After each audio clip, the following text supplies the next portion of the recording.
اپنی زندگی سے ان تمام کاموں کو نکال دیں جن کا نہ دنیا میں کوئی فائدہ اور نہ آخرت میں کوئی فائدہ. ان کو تو بالکل ہمیشہ کے لیے نکال دیں. کچھ کام ایسے ہوتے ہیں آخرت میں فائدہ نہیں ہوتا, دنیا میں تو ہوتا ہے, تو چلو کر لو, یہ بھی تو ایک زندگی ہے نا. بلکہ 4 قسم کے کام ہیں. کچھ کام ایسے ہیں جن کا دنیا میں بھی نقصان آخرت میں بھی نقصان, ان کو تو قریب وہ تو ٹائم ویسٹنگ ہی ہے, وقت ضائع کرنا ہی ہے. وہ کون سے کام ہیں؟ شراب پینا, نشہ کرنا, گٹکے کھانا. ان میں کیوں ٹائم ویسٹ کر رہے ہو بھائی؟ نہ اس کا دنیا میں یہ فائدہ نہیں, نقصان ہے الٹا, اور آخرت میں بھی کیا ہے؟ وہ تو ہے ہی نقصان. اللہ پوچھے گا تو جو منہ کے کینسر سے مرا ہے تو یہ کیا ہوا تھا جو تجھے منہ کا کینسر ہوا؟ آپ یہ کہو گے اللہ میں چونکہ گٹکا کھاتا تھا مجبور تھا میں. یہ دلیل چلے گی قیامت میں؟ اور جتنی نشے کی چیزیں آئس لے رہے ہیں, یہ سب کر رہے ہیں, یہ ڈپریشن بڑھاتی ہیں, یہ ڈپریشن ختم نہیں کرتی ہیں. حتیٰ کہ چائے بھی ڈپریشن بڑھاتی ہے, کافی بھی ڈپریشن بڑھاتی ہے. میں بھی چائے پیتا ہوں لیکن میں فضائل کا قائل نہیں ہوں. جتنا ہے اتنا ہی رہنے دو, بٹ سٹا لگا لیا بس, اتنا ہی. آج کل بعض حضرات فضائل پیش کر رہے ہیں باقاعدہ, تو فضائل نہیں ہوتے. ہر وہ چیز جو جس میں نشہ ہے نا. اب بعض لوگ کہتے ہیں چائے میں نشہ تھوڑی ہے. بھائی نشہ وہ والا نہیں ہے جو پی شراب والا ہوتا ہے. نشے کا مطلب یہ ہے کہ آپ کو جب تھکاوٹ محسوس ہوتی ہے, آپ چائے پیتے ہیں, کیفین آپ کے بلڈ کا سرکولیشن بڑھا دیتی ہے. تو یہ جو بلڈ کا سرکولیشن بڑھتا ہے, یہ کوئی نیچرل طریقے سے نہیں بڑھتا, سمجھ رہے ہیں نا. ایکسرسائز کرنے سے ایک بڑھتا ہے, ایک نیند سے آپ کو سکون ملتا ہے, یہ وہ نہیں ہے, یہ وقتی ہے. تبھی اس کی سب سے بڑی دلیل یہ ہے کہ جو پیتے ہیں ان کو پینے کی عادت ہو جاتی ہے. یہی اس کے غلط ہونے کی سب سے بڑی دلیل. جو نہیں پیتے وہ ویسے ہی فٹ فاٹ رہتے ہیں. پھر سوال پیتے کیوں ہیں؟ تو ہم چائے نہ پیے تو کیا پیے ہیں؟ مطلب میرا یہ ہے کہ نقصان ہے, زیادہ نہیں ہے. ڈاکٹر لوگ کہتے ہیں کہ زیادہ نہیں ہے, تو ٹھیک ہے یار. شراب سے بچے ہوئے ہیں, چرس سے بچے ہوئے ہیں, ہیروئن سے بچے ہوئے ہیں, تو 2-3 چھٹے لگا لیے. پھر بھی کوئی یہ بھی نہ لگائے تو زیادہ اچھا ہے. اور ہم نے تو کئی بار چھوڑی ہے, پھر وہ شروع کیوں کر دی وہ میں بتا چکا ہوں کئی دفعہ. کیونکہ چائے نہ پیو تو پھر لوگ کچھ اور پلاتے ہیں, وہ زیادہ خطرناک ہو جاتا ہے.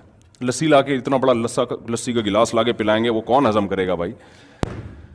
تو یہ جتنی چیزیں ہیں فضائل ہوں گے, تھوڑے بہت نقصانات بھی ہیں. تو خیر میں بس 2 منٹ میں سمیٹتا ہوں. بات کیا کر رہا تھا میں, کہاں سے کہاں نکل جاتا ہوں یار. یہ چائے کہاں سے, یہ بھی ڈاکٹروں کی فیلڈ ہے بھائی. میری چائے اور کافی پہ جو رپورٹ ہے وہ حتمی نہیں ہے. آپ کو ڈاکٹر دن میں 20 کپ چائے کے پلائے, مشورہ دے 20 کپ کافی کے, آپ ڈاکٹر کی رائے پر عمل کریں, اس میں ہماری رائے پر آپ عمل نہ کریں. ہم تو جو سمجھ میں آیا تو پیش کر دیا آپ کے سامنے کہ وہ یہ چیزوں میں رکھا وکھا کچھ نہیں ہے, ٹھیک ہے نا. وقتی فائدے ہوتے ہیں, حقیقت میں کچھ بھی نہیں ہوتا اس سے. دیکھو پیغمبروں کی زندگی نیچر کے مطابق ہوتی ہے. موسیٰ علیہ السلام کے بارے میں آتا ہے تھکے, کھانا کھا کے آرام کیا. یہ ہے اسٹریس اور تھکاوٹ ختم کرنے کا نیچرل طریقہ. اور ایک طریقہ یہ ہے کہ تھکاوٹ دبا کے ہو رہی ہے, سوتا نہیں ہے, کافی پی کے اپنی کھوپڑی کو جگانے کی کوشش کر رہا ہے, ٹھیک ہے نا. تو یہ مجھے نہیں سمجھ میں آتا, باقی ڈاکٹر جانے, آپ جانے. اگر ڈاکٹر کہتے نہیں آپ پئیں تو آپ پی لیں بھائی, یہ میری فیلڈ نہیں ہے, تو اس میں زیادہ ان چیزوں میں بات کرتا نہیں آج کل. تو بس وہ بتا دیں آخری سرا کہاں تھا. ابے وہ بالکل اینڈ میں, ابھی تو ختم کر رہا ہوں نا بیان, بالکل اینڈ میں جہاں تھا میں. ہاں یہ بھائی نے بات کی. 4 قسم کے کام ہوتے ہیں. کچھ کام ہیں دنیا میں بھی نقصان ہو رہا ہے, آخرت میں بھی. نشہ ہے اور بہت سارے اور ایسے کام ہیں. زنا ہے, دنیا میں بھی نقصان ہے, آخرت میں بھی. دنیا کا نقصان کیا, آپ کی جو شادی کے بعد کی زندگی وہ بری طرح متاثر ہوتی ہے زانی کی. وہ بیوی کو محبت نہیں دے پاتا جو زنا سے بچنے والا دیتا ہے, پھر محبت میں کمی ہوتی ہے. اس کے علاوہ بھی بڑے نقصانات ہیں, آخرت میں تو ہے ہی ہے.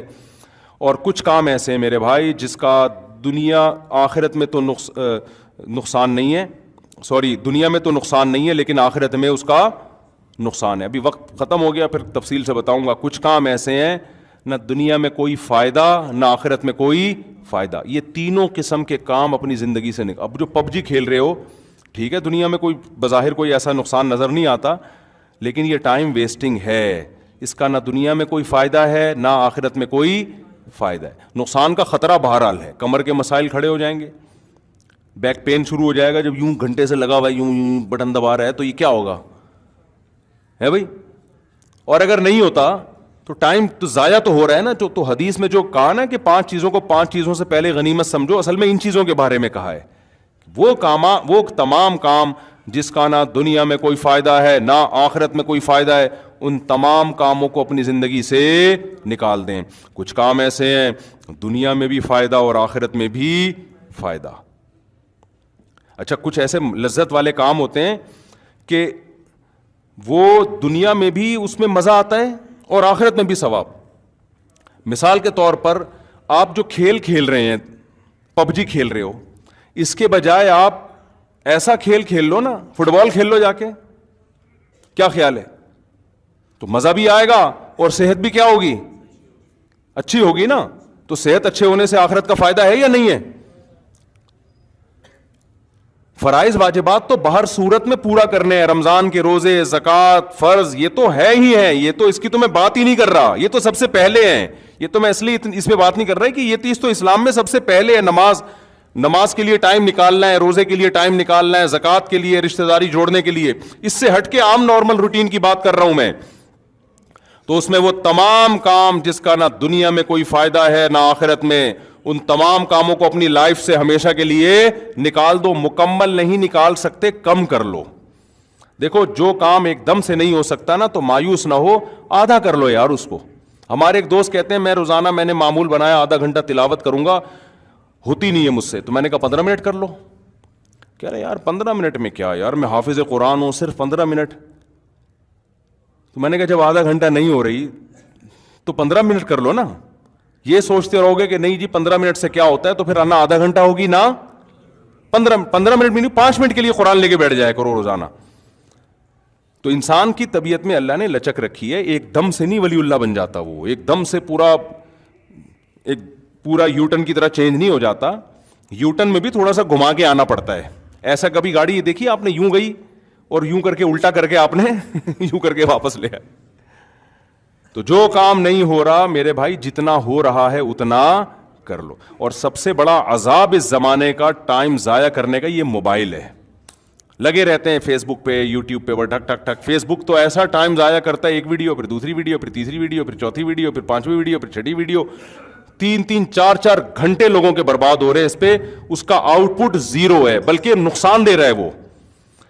تو موبائل پہ کنٹرول کرو, کنٹرول. کتنا ٹائم استعمال کرنا ہے اور کب استعمال کرنا ہے اور کس کام کے لیے استعمال کرنا ہے. اور اگر آپ چاہتے ہو کہ نہیں جی ہم کچھ تھوڑی دیر تفریح کے لیے بھی استعمال ہو, تو اس کا بھی ایک ٹائم رکھ لو. یار آدھا گھنٹہ میں ایویں ہی دیکھوں گا یوٹیوب اور فیس بک پہ کیا آ رہا ہے. ہم بدنظری نہ کرو اس پہ, وہ تو حرام ہے نا. تو اس کو بھی تو محدود تو کرو نا. آپ کہتے یار میں اتنا نیک نہیں بن سکتا کہ میں جب بھی یوٹیوب فیس بک دیکھوں تو کوئی کام کی چیز ہی دیکھوں, یہ تو بہت ہی نیک بن جاؤں گا نا میں. تو بھائی اتنا کر لو کہ ابھی تم 2 گھنٹے موبائل پہ ضائع کرنے کے لیے استعمال کر رہے ہو, اس ضائع کرنے کے ٹائم کو کم کر کے کتنا لے آؤ, 1 گھنٹہ ٹائم ضائع کروں گا میں. 2 گھنٹے سے کس پہ آ جاؤ. پھر تھوڑے دنوں میں جب کام کا بندے بنو گے نا انشاءاللہ, تو وہ 1 گھنٹے سے خود بخود دل چاہے گا کس پہ آ جاؤ, آدھا. کیونکہ ادھر کام بڑھ رہے ہیں نا آپ کے اہم کام. ان اہم کاموں کے بڑھنے سے فائدہ یہ ہوگا کہ آپ کو اپنی زندگی کی قدر حاصل ہوگی. آپ خود آہستہ آہستہ اس ٹائم کو کم کر کے 0 پہ لے آؤ گے. آپ بولو گے بلا وجہ موبائل دیکھنا ہی نہیں ہے میں نے, کوئی کام کی بات ہے. ہم تو فون سننا بند کر دیا. میں اتنا فون سنتا تھا, اس کے بعد ایسا بند کیا ہے فلائٹ موڈ. میں تو بھول جاتا ہوں اس کو فلائٹ موڈ پہ ختم کیسے کرنا ہے بعض دفعہ, یعنی سائلنٹ سے ختم کیسے کرنا ہے. کیوں, ٹائم ویسٹ ہو رہا تھا. کبھی فلاں کا فون آ رہا ہے, اب اور سنائیں حضرت خیریت سے, کیسی چل رہی ہے آج کل, طبیعت ٹھیک ہے. میں نے کہا الحمدللہ, آپ سنائیں کہاں ہوتے ہیں حضرت آج کل آپ. میں تو کراچی میں ہوتا ہوں, اور آپ کہاں ہوتے ہیں. میں پشاور سے بات کر رہا ہوں یا میں لاہور سے بات کر رہا ہوں. اچھا بھائی 10 منٹ پی گیا, اب بتائیں جی کیا بات ہے. جی حضرت میں ایک بات پوچھنا چاہتا تھا آپ سے, وہ نماز میں یہ ہو جائے تو سجدہ سہو لازم ہے. ہاں جی لازم. دوسرا فون, تیسرا فون. ہم نے کہا بیٹا ہم دنیا میں کسی کام کے بھی تھوڑے دنوں میں نہیں رہیں گے. ایسی کی تیسی یار, ایسا بند کیا ہے. تو گھر میں جاؤ تو سب سے پہلے جھاڑ پڑتی ہے, 1 گھنٹے سے فون کر رہے ہیں, اٹھا کیوں نہیں رہے. وہ جھاڑ آسان ہے, اس کے سائڈ افیکٹ کم ہے. آدمی تھوڑا برداشت پیدا ہوتی ہے, سن لیتا ہے, تھوڑا اپنا مردانگی کا احساس ہوتا ہے. اس کے بعد احساس ہوتا ہے کہ گھر میں کوئی بھی مرد نہیں ہوتا, ٹھیک ہے نا. یہ 2-3 احساسات تجربات کے بعد وہ آسان ہے. فون سننا شروع کر دیں تو سارا دن. پھر لوگ کہتے ہیں کوئی الگ نمبر رکھیں, خاص لوگوں کو دے دیں. تو بھائی وہ خاص بھی ماشاءاللہ پہلے 2 تھے, پھر 4 تھے, پھر 8 تھے, پھر 8000 ہو گئے, ٹھیک ہے نا. اس کا حل یہی ہے کہ بھائی یہ ہم اپنی مرضی سے استعمال کریں گے, آپ کی مرضی سے استعمال نہیں. اب میں یہ نہیں کہ لوگوں سے رابطہ ختم, اب میں جب فارغ ہوتا ہوں, جیسے ایئرپورٹ پہ بیٹھا ہوں جہاز کے انتظار میں, تو وہ ٹائم میرے پاس فارغ ہے, اس میں دیکھتا ہوں یار تسبیحات ہیں تو وہ اللہ کا کبھی توفیق دے دے وہ مکمل کر لو, تلاوت ہے کبھی وہ کر لو, وہ بھی ہو گیا تو یار موبائل دیکھو اب بیٹھے. پھر ہم دیکھ رہے ہوتے ہیں واٹس ایپ پہ وہ وسیم بھائی کا 6 مہینے پہلے میسج آیا ہوا ہے, اس میں کہہ رہے ہیں آپ کی طبیعت کیسی ہے, تو میں جواب دی الحمدللہ ٹھیک ہے. وہ بندہ حیران ہو رہا ہے یار میں نے 6 مہینے پہلے سے طبیعت پوچھی تھی. تو ایسے ٹائم آپ کو مل جاتے ہیں بہت سارے. تو یہ نہیں کہ رابطہ منقطع کر دیں, نہ اس کا بھی نقصان ہے, یہ چیزیں بھی ضروری ہیں اس زمانے میں.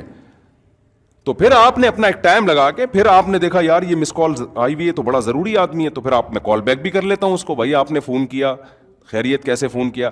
تو یہ آپ نے اپنے فائدے کے لیے رکھا ہے, قوم کو بھی فائدہ پہنچائیں, لیکن ایسا فائدہ قوم کو نہ پہنچانے کی کوشش کریں کہ آپ فائدہ پہنچانے کے قابل ہی نہ رہیں. میں نے ایک مولانا صاحب کو دیکھا ڈپریشن کی گولیاں کھا رہے ہیں وہ موبائل کی وجہ سے. وہ مفتی ہیں, وہ لوگوں کو مسائل بتاتے ہیں. انہوں نے قوم کی خدمت کے لیے نا موبائل اوپن کھول دیا, فون آ رہے ہیں حضرت طبیعت ٹھیک, جی ہاں ٹھیک, یہ مسئلہ, یہ طلاق ہو گئی ہے, یہ وراثت ہے, یہ فلانا مسئلہ ہے, یہ جو ہے کیا نام ہے 20 قسم کے روزہ ٹوٹ گیا نہیں ٹوٹا. تھوڑے دنوں میں آہستہ آہستہ کیا ہوا, ان کے اوپر کی سیٹنگ کیا ہو گئی, آؤٹ. میں ملا ان سے, اچھا جب میں ان سے ملا تو مجھے لگا کہ یار ان کی تو سیٹنگ آؤٹ لگ رہی ہے. تو انہوں نے مجھے خود بتایا کہ میری اوپر کی سیٹنگ آج کل آؤٹ ہوئی ہوئی ہے, میں گولیاں کھا رہا ہوں. میں نے کہا کیوں کہہ رہے ہیں, یہ موبائل کی وجہ سے. پھر مجھے کہنے لگے خدا کا واسطہ اس پہ کنٹرول کرنا, ورنہ یہ ڈپریشن کا مریض بنا دے گا. حقیقت ہے یہ, پہلے ڈپریشن کے مریض کم تھے, خوش زندگی تھی, رات کو بستر پہ لیٹتے تھے سو جاتے تھے. اب یوٹیوب, فیس بک, ادھر سہانجنا کے فضائل ہیں. حقیقت ہے سہانجنا کھانے سے یہ ہوتا ہے, آدمی ڈپریشن میں جاتا ہے, میرے پاس سہانجنا ہی نہیں ہے. لوگ سہانجنا کے چمچے کھا کھا کے 100 سال جئیں گے اور میں تو کچھ بھی نہیں. پھر جناب وہ حکیم, اس کا یہ معجون, پھر وہ ڈاکٹر کی یہ ریسرچ, پھر وہ سائنسدان کے ناسا میں سیارے چھوڑ رہے ہیں.